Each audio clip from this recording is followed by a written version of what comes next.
The metallic clang echoed across the silent range like a thunderclap. Every eye stared at the spinning target 800 yards away. Still vibrating from the impact of a bullet that should have been impossible to land, the automated drone had been zigzagging erratically through the air at 30 miles per hour, its tiny bullseye no larger than a silver dollar. Yet somehow, impossibly, the shot had found its mark with surgical precision. Sarah Mitchell lowered her rifle, her weathered hands steady as granite, despite the tremor of adrenaline coursing through her veins. The silence stretched like a taut wire across the championship shooting complex, broken only by the distant hum of the still circling drone and the sharp intake of breath from 300 stunned spectators. "Jesus Christ," whispered Marcus "Bulldog" Rodriguez, the three-time national champion, whose cocky smirk had vanished the moment that bullet struck home. That's not humanly possible. But to understand how a quiet 34-year-old woman with graying temples and faded battle scars had just accomplished the impossible, we need to go back to where this extraordinary journey began. 6 months earlier, Sarah Mitchell had been stocking shelves at Henderson's hardware store in Millfield, Kansas, her Purple Heart gathering dust in a shoebox beneath winter sweaters she rarely wore. The early morning sun filtered through the store's grimy windows as she arranged boxes of screws with the same methodical precision that had once made her the finest marksman in her army unit. Her left shoulder ached from an old shrapnel wound, a constant reminder of the roadside bomb in Afghanistan that had ended her military career and nearly ended her life. "Sarah, you got a minute?" called Tom Henderson from behind the cash register. The elderly store owner held up a crumpled flyer, his thick glasses reflecting the fluorescent lights. "Saw this and thought of you? That shooting competition you used to talk about? The championship shooter Showdown? They're taking applications." Sarah's hands stilled on the merchandise. She'd mentioned the competition exactly once. 3 years ago, when Henderson had noticed her examining the hunting rifles with the eye of an expert rather than a customer. The Champion Shooter Showdown was legendary in competitive shooting circles, an invitation-only event where the nation's elite marksmen competed for a $100 prize and, more importantly, the title of Ultimate Precision Shooter. "Tom, that's for professionals. Sponsored athletes with million-dollar equipment." She forced a laugh that sounded hollow even to her own ears. "I'm just a broken-down veteran who stocks shelves." Henderson shuffled over, his weathered face serious. "My brother served in Korea. Came back thinking he was worthless too. But talent doesn't disappear just because the uniform comes off." He pressed the flyer into her hands. "Application close tomorrow. What's the worst that could happen? They say no?" That evening, Sarah sat at her kitchen table in the small apartment above the hardware store, staring at the application on her laptop screen. The questions were standard until she reached the section asking for competitive shooting experience. Her cursor hovered over the empty field. How could she explain that her experience came from picking off Taliban fighters at impossible distances while her squad mates called her Ghost for her ability to make shots others deemed impossible? She began typing slowly, her fingers finding a rhythm on the worn keys. "Staff Sergeant Sarah Mitchell, 101st Airborne Division. Designated Marksman. Tour length, 3 deployments. Confirmed long-range eliminations. Classified. Notable achievements. Saved 17 soldiers during the Battle of Kandahar Heights with precision fire from 200 meters in a sandstorm." The memory hit her like a physical blow. She was back on that rocky outcrop, wind howling around her, sand stinging her eyes as she watched through her scope, while enemy fighters flanked her pinned-down squad. Her spotter, Corporal Jimmy Chen, had been whispering calculations in her ear, but the wind kept shifting, making the shot nearly impossible. "Ghost, I can't get a clean read on this wind," Jimmy had said, his young voice tight with fear. "It's all over the place." Sarah had closed her eyes for just a moment, feeling the air currents on her face, listening to the subtle whistle of wind through the rocks. When she opened them again, everything had crystallized.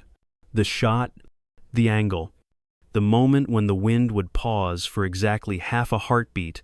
She'd squeezed the trigger 11 times in rapid succession, and 11 threats had dropped before they could fire a single shot at her trapped squad. Jimmy had died 2 weeks later from an IED blast. She'd been in the hospital, recovering from her own wounds. When they told her, the same explosion that earned her a Purple Heart had stolen away the best spotter she'd ever worked with, a kid from San Francisco who wanted to be a teacher when he got home. Sarah blinked away tears and hit submit on the application before she could change her mind. The acceptance email arrived 3 days later with instructions to report to the Precision Range Complex in Colorado. As Sarah drove her aging Honda Civic through the gates of the sprawling facility, she felt like an imposter. Luxury trucks and sponsor-wrapped trailers filled the parking area, their occupants unloading equipment cases that probably cost more than she made in a year. The registration table was staffed by 2 young women in pristine polo shirts emblazoned with corporate logos. They scanned the QR code on Sarah's phone with barely concealed skepticism. Sarah Mitchell? The blonde receptionist frowned at her tablet. I don't see any sponsor information or equipment vendor. Are you sure you're registered for the championship division? Pretty sure. Sarah replied, shouldering her battered rifle case. It was military surplus. Olive, drab, canvas, worn soft from years of use. Held together with duct tape and determination, recreational shooters register at the tent across the way. The brunette chimed in, her smile sharp as a blade. This is for professionals only. Sarah pulled out her confirmation email, highlighting the championship division registration. The blonde's expression soured as she printed out a badge reading S. Mitchell unsponsored. The equipment inspection area buzzed with activity as competitors laid out rifles worth more than luxury cars. Sarah found an empty table and unzipped her case, revealing a weathered Remington 700 that had seen better decades. The rifle bore scratches and dings from countless missions, its black finish worn to gray in places where her hands had gripped it through firefights and long desert nights. Well, would you look at that? The voice belonged to Marcus Bulldog Rodriguez, whose perfectly groomed beard and pristine shooting jacket marked him as one of the sport's biggest stars. Somebody brought their grandfather's deer rifle to a Formula One race. Laughter rippled through the nearby competitors.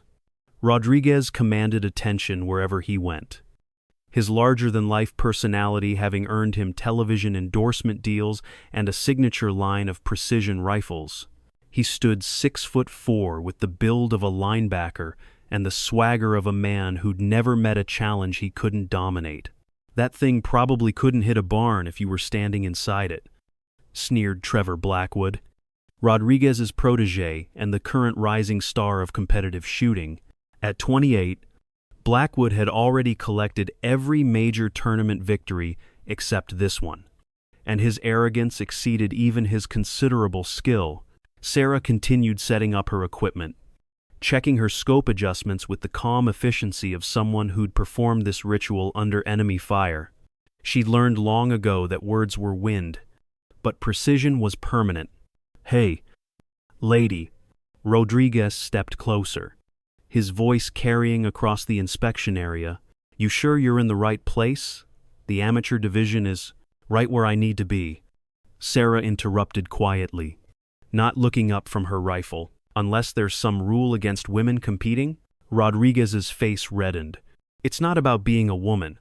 It's about being realistic. This isn't some local turkey shoot. These are the best precision shooters in the world. Good, Sarah said, finally meeting his eyes. I was hoping for a challenge. The comment sparked more laughter from the crowd, but there was an edge to it now. An uncertainty. Something in Sarah's steady gaze and absolute stillness suggested this wasn't going to be the easy target they'd assumed. Dr. Elizabeth Warren, The tournament director called for attention from the platform overlooking the inspection area. Welcome to the Champion Shooter Showdown. Over the next 3 days, you'll face challenges designed to test every aspect of precision marksmanship. Only the top 12 will advance to tomorrow's elimination rounds, and only 3 will compete in the final challenge. She gestured toward a massive screen displaying the tournament bracket. This year's final challenge represents something never before attempted in competitive shooting. Our technology partners have developed an AI-controlled drone capable of evasive maneuvers at speeds up to 30 miles per hour. The final shot will be at 800 meters against this moving target. Many experts believe it's physically impossible. A collective murmur rose from the competitors. Even Rodriguez looked sobered by the prospect. The preliminary rounds begin in 1 hour. Dr. Warren continued. Standard static targets at 100. Sambe, Wubei, and 700 meters. Good luck to you all. As competitors dispersed to their assigned firing positions, Sarah found herself drawn to a memorial wall displaying photographs of military and law enforcement personnel killed in the line of duty. Jimmy Chen's young face smiled back at her from a frame near the center. His army dress blues sharp and proud. You knew him? The voice belonged to Frank Volkov, a quiet man in his 50s, whose reputation for precision shooting was legendary among law enforcement circles. His weathered face and careful movements marked him as someone who understood the weight of taking a life in service of others. My spotter, Sarah said simply. Best I ever worked with. Volkov nodded, his eyes finding other familiar faces among the photographs. Afghanistan? 3 tours. You? 20 years LAPD SWAT. Retired last year. He studied her with the analytical gaze of someone trained to read people. That's a military rifle. Seen some action. I'd guess. Sarah's hand unconsciously went to her left shoulder, where shrapnel scars still pulled tight under stress. We've been through some things together. The flashy guys with their custom guns and corporate sponsors. They're impressive, Volkov said, watching Rodriguez pose for photographers near the firing line. But competition shooting and real shooting are different animals entirely. One's about perfection under controlled conditions, the other's about hitting what needs to be hit when lives depend on it. Which one do you think matters here? Sarah asked. Volkov smiled grimly. Guess we'll find out. The first preliminary round began with competitors firing at 100-meter targets, a distance most considered a warm-up. Sarah settled into firing position, her muscle memory automatically adjusting for the slight crosswind. The first shot punched through the center ring with surgical precision. The second found the exact same hole. By her 5th shot, murmurs had started among the spotters, calling scores. 5 shots. 1 hole, called the range officer, his voice carrying a note of disbelief. That's a perfect score for Mitchell. Rodriguez, firing from the lane beside her, had put up an impressive group, but not perfect. His shots clustered in a 1/4-inch spread around the bullseye, good enough to beat 99% of shooters in the world, but not good enough to beat the quiet woman with the battle-scarred rifle. The 300-meter round separated the true marksmen from the enthusiasts. Wind began to factor into the equation, requiring shooters to read air currents and adjust accordingly. Sarah closed her eyes and felt the breeze on her face, just as she'd done on that rocky outcrop in Afghanistan. When she opened them, the wind's pattern was clear, as writing on a page. 5 more shots. 5 more perfect hits. By the time they reached 700 meters, the crowd had grown silent. Camera crews that had been focused on Rodriguez and Blackwood now pointed their lenses at the unassuming woman who was systematically dismantling every record on the board. The wind at this distance was tricky, gusting and shifting with each passing second. Most competitors would fire during lulls, waiting for the air to calm. Sarah didn't wait. She read the wind like sheet music and played her shots accordingly, each bullet arcing through the shifting air to find its mark with mathematical precision. When the range officer called her final score, a collective gasp rose from the spectators. Perfect score. All 5 rounds in the X-ring.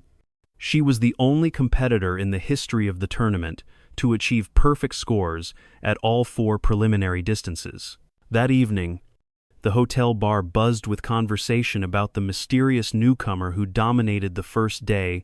Sarah sat alone at a corner table, nursing a glass of water and reviewing her performance notes. She'd always been her own harshest critic, analyzing each shot for tiny imperfections that might matter when the pressure reached its peak. "Mind if I join you?" Frank Volkov appeared with 2 beers, setting one in front of her without waiting for an answer. "Figured you might want to celebrate. Don't drink anymore," Sarah said, but her tone was friendly. "Thanks though." Medical. She unconsciously touched her shoulder again. "Painkillers and alcohol don't mix well, and I needed the pills for a while after I got hit. Seemed easier to just give up both." Volkov studied her face in the dim light. "Afghanistan rough?" Sarah was quiet for a long moment, watching condensation form on the beer bottle. "You ever have to make a shot where someone dies if you miss?" "Few times. Bank robberies. Hostage situations. Terrible feeling. Now imagine making 11 shots like that in 2 minutes while your friends are bleeding out below you." Sarah's voice was steady, but Volkov could see the old pain flickering behind her eyes. "I didn't miss, but sometimes I wonder if it would have been easier if I had survivor's guilt, something like that." Sarah pulled out her phone and showed him a photo of Jimmy Chen grinning beside their rifle position. He was 22, wanted to teach elementary school, used to calculate wind speed by watching grass move and listening to the pitch of wind through different objects. Best natural spotter he ever saw. What happened to him? I was unconscious in a field hospital when it happened. Sometimes I think if I'd been there, if I could have spotted the device." She trailed off, shaking her head. "Stupid. I know. But the guilt doesn't care about logic." Volkov was quiet for a moment, then spoke carefully. "You know what I think? I think that kid would be pretty proud watching you shoot today. And I think he'd want you to win this thing." Sarah smiled for the first time since the competition began. "Yeah, he would. So why are you really here?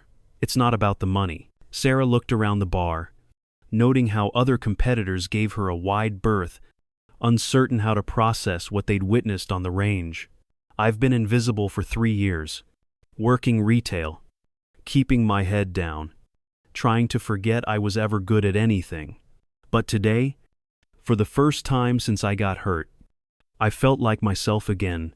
And tomorrow I find out if I'm good enough to earn the right to take that impossible shot." The second day dawned gray and windy, with gusts up to 20 miles per hour that would challenge even the most skilled marksman. The elimination rounds featured moving targets on rails, swinging pendulums, and pop-up silhouettes that appeared and disappeared in random patterns. 12 competitors remained. 9 would be going home. Rodriguez had rebounded from his shaky start, his natural talent and years of competition experience showing as he adapted to the challenging conditions.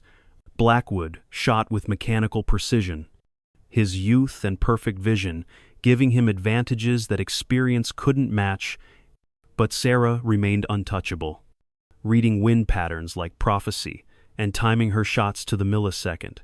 The breakthrough moment came during the swing target challenge. Competitors had to hit pendulum targets swinging across a 30-degree arc at varying distances. Most waited for the targets to reach the endpoints of their swing, where movement briefly paused. Sarah did something nobody expected. She shot the targets at full speed. The physics seemed impossible. A swinging target at the midpoint of its arc was moving fastest, making the angular velocity calculations incredibly complex.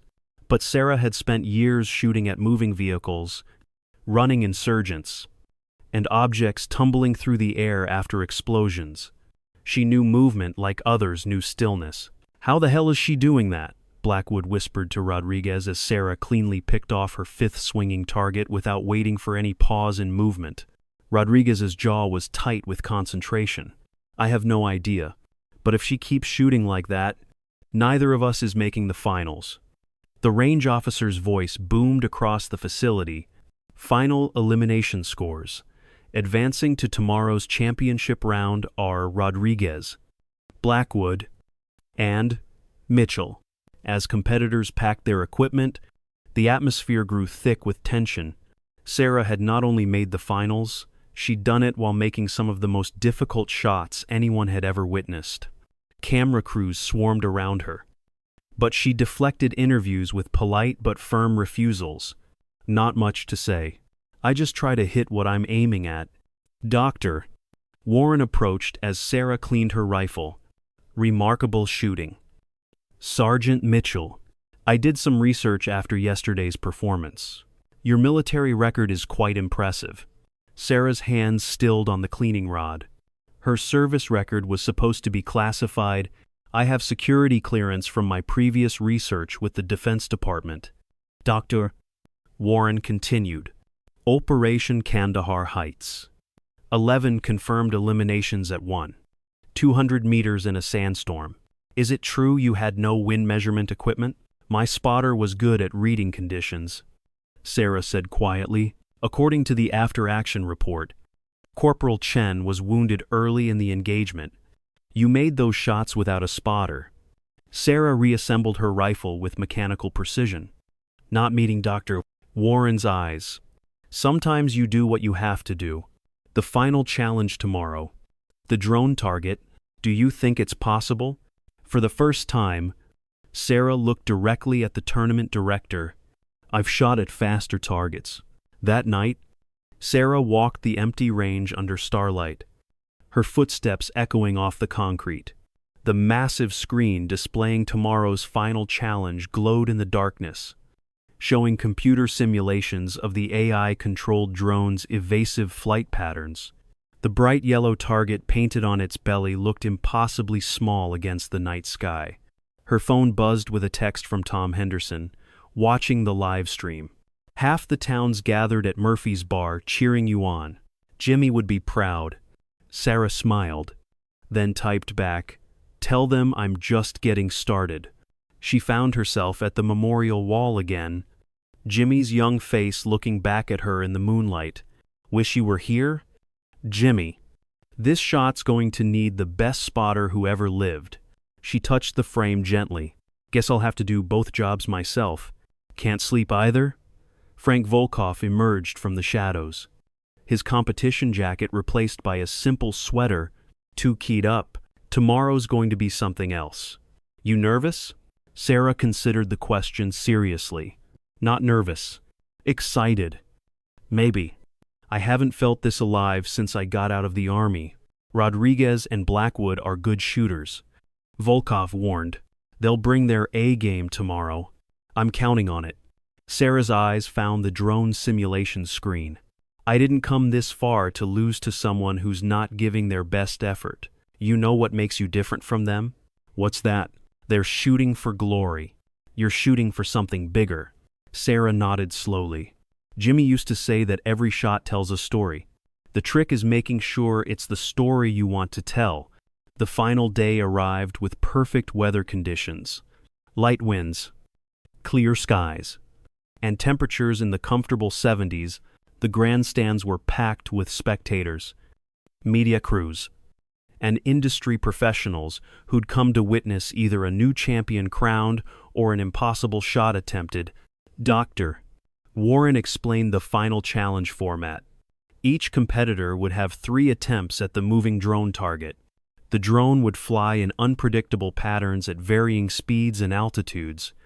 Controlled by an AI program designed to maximize evasion difficulty, the target zone was only 4 inches in diameter, and the distance was 800 meters. Ballistics calculations suggest that even under perfect conditions, the probability of hitting this target is less than 5%. Dr.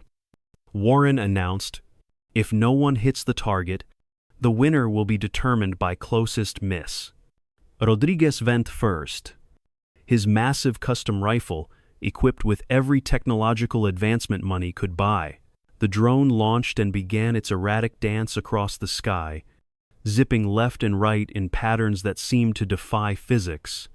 Rodriguez's first shot missed by 6 inches, his second by 4, his third came heartbreakingly close, missing the target by less than 2 inches, to thunderous applause. Blackwood stepped up next, in his youth and reflexes giving him an edge in tracking the drone's rapid movements. His first shot missed wide, the drone having changed direction just as he fired. His second shot was closer, missing by about 5 inches. For his final attempt, he took longer to line up, waiting for what seemed like a predictable pattern. The shot was perfect in theory, but the drone's AI had anticipated the timing and juked left at the last possible moment. Miss by 3 inches. Then it was Sarah's turn. She approached the firing line with her battered rifle, the weight of every eye in the complex pressing down on her shoulders. The drone sat motionless on its launching pad, a mechanical bird of prey waiting to dance through the sky. Sarah closed her eyes and took 3 deep breaths, centering herself the way Jimmy had taught her years ago in the Afghan heat. "Whenever you're ready, Sergeant Mitchell." "Doctor," Warren announced. Sarah opened her eyes and nodded. The drone shot into the air like a rocket, immediately beginning its evasive maneuver. But something strange happened as Sarah tracked it through her scope. The chaotic movement began to make sense. She could see the patterns within the randomness, the subtle tells that revealed the AI's decision-making process. Her first shot missed by 8 inches, farther than either competitor. A murmur of disappointment rippled through the crowd. But Sarah wasn't discouraged. She was learning. The drone reset and launched again. This time Sarah tracked it differently, not trying to predict where it would be, but feeling where it wanted to go. Her military training kicked in, muscle memory from hundreds of combat engagements where missing meant death. Her second shot missed by just 2 inches, drawing excited cheers from the spectators. For her final attempt, Sarah did something unprecedented. As the drone launched, she closed her eyes for a full second while tracking its initial movement, feeling the rhythm of its flight pattern through sound and intuition rather than sight. When she opened them again, everything crystallized. The drone was zigging left, about to zag right, then climb while spinning clockwise. In 2-3 seconds, it would be exactly 847 meters away, moving at 28 miles per hour on a vector that would intersect her bullet's trajectory for exactly 0.17 seconds. Sarah Mitchell, the ghost sniper of Kandahar Heights, squeezed the trigger. The bullet flew true across 800 meters of Colorado air, threading through wind and time and possibility to find its impossible target. The metallic clang of impact echoed across the silent range like a thunderclap, and the drone spun wildly before its stabilizers compensated and brought it back under control. For a moment, nobody moved. The electronic scoreboard flickered and updated. Mitchell hit final distance 847. 3 meters. The crowd erupted in the loudest cheer in the tournament's history. Rodriguez and Blackwood stood slack-jawed, their expensive equipment and years of training suddenly meaningless against what they'd just witnessed. "Doctor," Warren stared at the scoreboard as if it might be malfunctioning. Sarah lowered her rifle and began the methodical process of making it safe. Her movements calm and precise. Despite the adrenaline coursing through her system, she'd done the impossible. But more importantly, she'd done it exactly the way Jimmy would have wanted, with perfect shot discipline and absolute respect for the weapon in her hands. "Ladies and gentlemen, Dr.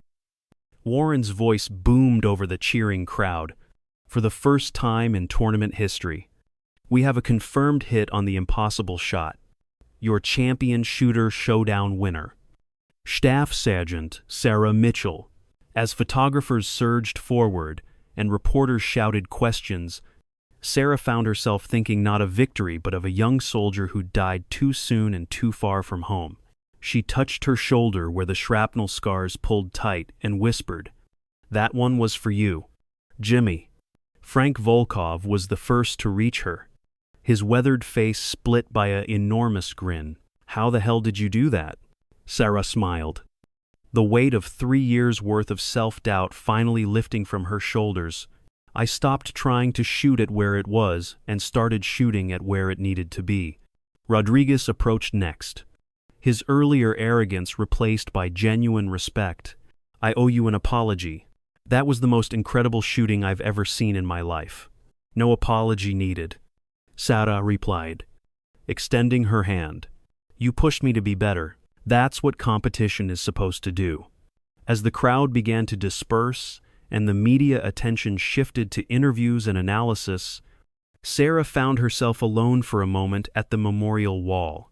Jimmy's photograph seemed to smile a little brighter in the afternoon sunlight. "We did it, partner," she whispered, touching the frame one last time. "We really did it, Doctor." Warren approached with the championship trophy and a check for $100. "Ling, what will you do now?" "Sergeant Mitchell, the shooting sports world is going to want to know more about you." Sarah looked out at the range where she'd rediscovered herself, where 3 years of hiding had finally come to an end.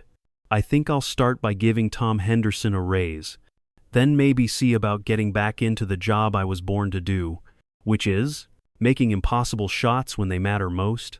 6 months later, Sarah Mitchell stood on a different kind of range.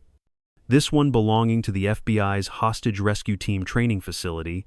Her official title was Senior Marksmanship Instructor.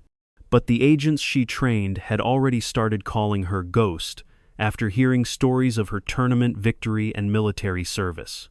The shot that made her famous had been viewed over 50 million times across various platforms, spawning analysis videos, slow-motion breakdowns, and endless debates about the physics involved.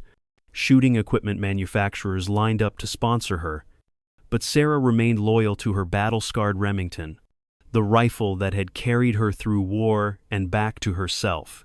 On key evenings, she still visited shooting ranges across the country, appearing unannounced at local competitions to mentor young shooters and veterans struggling to find their place in civilian life. She never accepted prize money, instead donating her winnings to programs supporting wounded warriors and military families. The impossible shot had lasted only 2-3 seconds, but its impact would ripple through the shooting sports community for years to come. It proved that in a world increasingly dominated by technology and corporate sponsorships, human skill and determination could still triumph against impossible odds. Most importantly, it proved that heroes aren't always recognized when they're made. Sometimes they're just quiet people working in hardware stores, carrying invisible wounds and hidden talents, waiting for the right moment to show the world what they're truly capable of achieving. Sarah Mitchell had faced derision and emerged victorious. But her real victory wasn't hitting an impossible target. It was finding herself again, honoring the memory of a fallen friend, and inspiring countless others to believe that their own impossible shots might just be possible after all. As she often told the young shooters she mentored, every shot tells a story. Make sure it's the story you want to tell. And in the end, her story was about a ghost who became real again, one impossible shot at a time. The letter arrived on a Tuesday morning, 3 weeks after Sarah had started her new position with the FBI's Hostage Rescue Team. The return address made her pause. Department of Defense, Pentagon, Washington, D.C. Inside was a formal invitation printed on heavy government stationery. The Secretary of Defense requests the honor of your presence at a ceremony recognizing exceptional service to the United States Armed Forces. Your actions during Operation Kandahar Heights will be formally acknowledged with the Distinguished Service Cross, our nation's second highest military decoration. Sarah set the letter down on her kitchen table, her coffee growing cold as she stared at the words, After 3 years of bureaucratic silence, they wanted to pin a medal on her chest and call her a hero. The timing felt suspicious, coming so soon after her tournament victory had made national headlines. Her phone rang, interrupting her thoughts. Frank Volkov's name appeared on the screen. "You see the news this morning?" he asked without preamble. "What news?" "Marcus Rodriguez just announced his retirement from competitive shooting. Says he's lost his passion for the sport after what happened at the tournament." Kid's 28 years old, and walking away from millions in sponsorship deals. Sarah frowned. "That's unexpected. Gets better." Trevor Blackwood gave an interview to Shooting Sports Weekly. Says the drone shot was either impossible or faked. And he's demanding an investigation into the tournament results. Let him investigate all he wants. 300 witnesses and a dozen camera angles don't lie. There's more. Frank continued. "Doctor, Warren called me this morning. She's getting pressure from major sponsors to implement new rules that would essentially ban military surplus equipment from future tournaments. They're calling it the Equipment Standardization Initiative. But everyone knows it's really the Sarah Mitchell rule." Sarah felt a familiar tightness in her chest. The same sensation she'd experienced whenever military bureaucrats had tried to control her career. They can't stand that someone beat their golden boys with a 30-year-old rifle. Thing is, your victory sparked something bigger than they expected. You know how many applications the tournament has received for next year? Over 3,000, most of them from veterans, active duty military, and law enforcement. They're calling it the Mitchell effect. That afternoon, Sarah was reviewing training protocols at FBI headquarters when her supervisor, Assistant Director Karen Hayes, knocked on her office door. Hayes was a 20-year bureau veteran with steel gray hair and eyes that missed nothing. "We have a situation developing in Denver," Hayes said, settling into the chair across from Sarah's desk. "Bank robbery gone hostage situation. 3 armed suspects. 7 hostages, including 2 children. Local SWAT has the building surrounded, but they're asking for federal assistance." Sarah looked up from her files. "What kind of assistance?" "The kind that requires someone who can make impossible shots under pressure." Hayes pulled out a tablet showing satellite imagery of an urban bank building. "The suspects have barricaded themselves on the 3rd floor. There's a 30-foot gap between the nearest building where we can set up, and the hostages are positioned in a way that makes a standard entry extremely dangerous." "How narrow are the shooting lanes?" 6-inch window of opportunity through office blinds. The suspects move constantly, never staying exposed for more than a few seconds. Distance is 387 meters across the gap between buildings. Sarah studied the satellite images, her mind automatically calculating angles and sightlines. "What's the timeline?" "Suspects gave us until 6 p.m. to meet their demands. That's 4 hours from now. Negotiators are making progress, but they want a tactical option ready if talks break down." An hour later, Sarah was on a federal jet bound for Denver, her rifle case secured in the cargo hold. During the flight, she reviewed intelligence reports and building schematics, memorizing every detail of the target structure. The lead suspect was identified as Marcus Webb, a former Army explosive ordnance disposal specialist with a history of PTSD and financial troubles. His 2 accomplices were career criminals with nothing to lose. The Denver FBI field office had set up a command post in an office building directly across from the bank. When Sarah arrived, she found herself in a familiar environment. Controlled chaos, urgent radio chatter, and the tension that came with lives hanging in the balance. Special Agent Tom Morrison, the incident commander, briefed her quickly. "Hostages are being held in a conference room on the northeast corner of the 3rd floor. Suspect rotat guard duty. But there's always one watching the hostages. The shot angle is incredibly tight, and we only get visibility when they open the conference room door." Sarah examined the tactical setup. Denver SWAT had established an observation post with high-end optics, but their precision rifles weren't configured for the extreme accuracy this situation demanded. Through the spotting scope, she could see the bank building's third floor, windows partially obscured by office blinds that created a maze of shadows and limited sight lines. "Show me the hostage positions," Sarah requested. Morrison pulled up thermal imaging from a surveillance drone. 2 children, ages 8 and 12, are seated here against the far wall. 5 adult hostages are positioned in front of them. The suspects use the adults as human shields whenever they move near the windows. Sarah studied the thermal signatures, noting movement patterns and timing. "What's the negotiator's assessment?" "Webb is deteriorating. He's been making increasingly erratic demands and showing signs of paranoid behavior.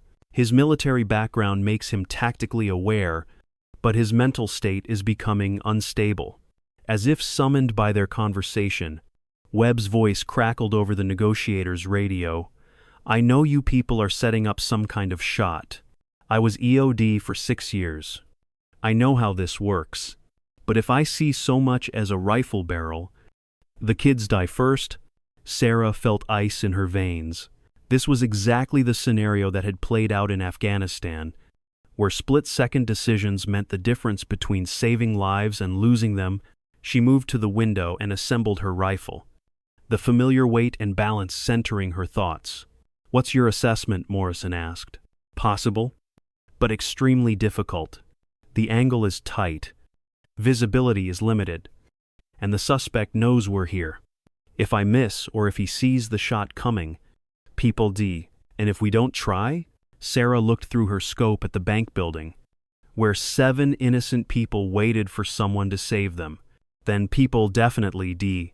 For the next 2 hours, Sarah studied the target building with the same intensity she'd once brought to enemy positions in Afghanistan.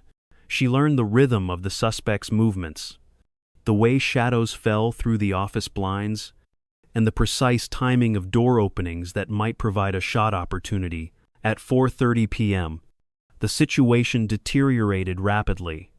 Webb's voice over the radio became increasingly agitated, and thermal imaging showed him pacing frantically in the conference room. One of his accomplices had left the building through a back exit, apparently abandoning the situation, leaving Webb and one remaining partner more desperate and unpredictable. "Movement in the conference room," reported the surveillance team. "Webb is arguing with the remaining suspect. Appears to be some kind of disagreement." Through her scope, Sarah watched shadows move behind the blinds. Every few seconds, she caught glimpses of figures, but never long enough or clear enough for a clean shot. The conference room door remained closed, blocking any direct line of sight to the suspects. At 5:45 p.m., with 15 minutes left on Webb's deadline, the situation exploded into chaos. "Shots fired inside the building," Morrison's voice cut through the radio chatter. "Multiple gunshots. Appears to be suspects firing at each other." The thermal imaging showed 2 figures struggling in the conference room, while the hostages cowered against the far wall. Then the conference room door burst open, and Webb stumbled into view through the office blinds. Blood visible on his shirt, a pistol in his hand. "I can see him," Sarah called out, her crosshairs finding Webb's center mass, but even as she tracked him, she could see hostages moving behind him, their positions making a clean shot impossible. Webb raised his pistol toward the huddled hostages, his movements erratic and desperate. This was the moment Sarah had trained for her entire adult life. The culmination of every impossible shot she'd ever attempted. Time slowed to a crystalline clarity. Wind speed, negligible. Distance, 387 meters. Target, moving erratically. Background, 7 innocent lives depending on surgical precision. Webb's finger began to tighten on his trigger. Sarah exhaled halfway and held her breath, her crosshairs finding the 2-inch gap between Webb's head and the nearest hostage. The shot was theoretically possible but practically insane. Missing by even a fraction of an inch could kill an innocent person. But in that frozen moment, Sarah heard Jimmy Chen's voice from across the years. Sometimes the impossible shot is the only shot you've got. Ghost. Trust your training and trust yourself. Sarah squeezed the trigger. The bullet traversed 387 meters in 0.8 seconds, threading through the narrow gap in the office blinds and finding its target with the same impossible precision that had won her a tournament and reclaimed her identity. Webb dropped instantly, his weapon clattering harmlessly to the floor. "Target down! Target down!" Morrison's voice boomed over the radio. "SWAT, you are go for entry." 8 minutes later, all 7 hostages walked out of the bank building unharmed. The news media dubbed it the miracle shot. And within hours, video footage from surveillance cameras was being analyzed by ballistics experts who declared the shot mathematically impossible. But for Sarah Mitchell, sitting in the Denver FBI office as she filled out after-action reports, it wasn't about impossibility or miracles. It was about the same thing it had always been about: doing what needed to be done when lives depended on it. Her phone buzzed with a text message from Tom Henderson in Kansas. "Saw the news. The whole town is proud of you. Jimmy would be too." Sarah smiled, thinking about the young spotter who had taught her that every shot tells a story. Today's story was about 7 people going home to their families because someone had been willing to attempt the impossible. As she prepared to return to Quantico, Sarah realized that her tournament victory had been just the beginning. She had rediscovered not just her shooting ability, but her purpose, whether in competition or in the field. She would continue taking the shots that others deemed impossible, because impossible was just another word for something that hadn't been done yet. The Pentagon ceremony could wait. There were more people to train, more impossible shots to teach, and more lives to save. Sarah Mitchell had found her way home at last, one bullet at a time.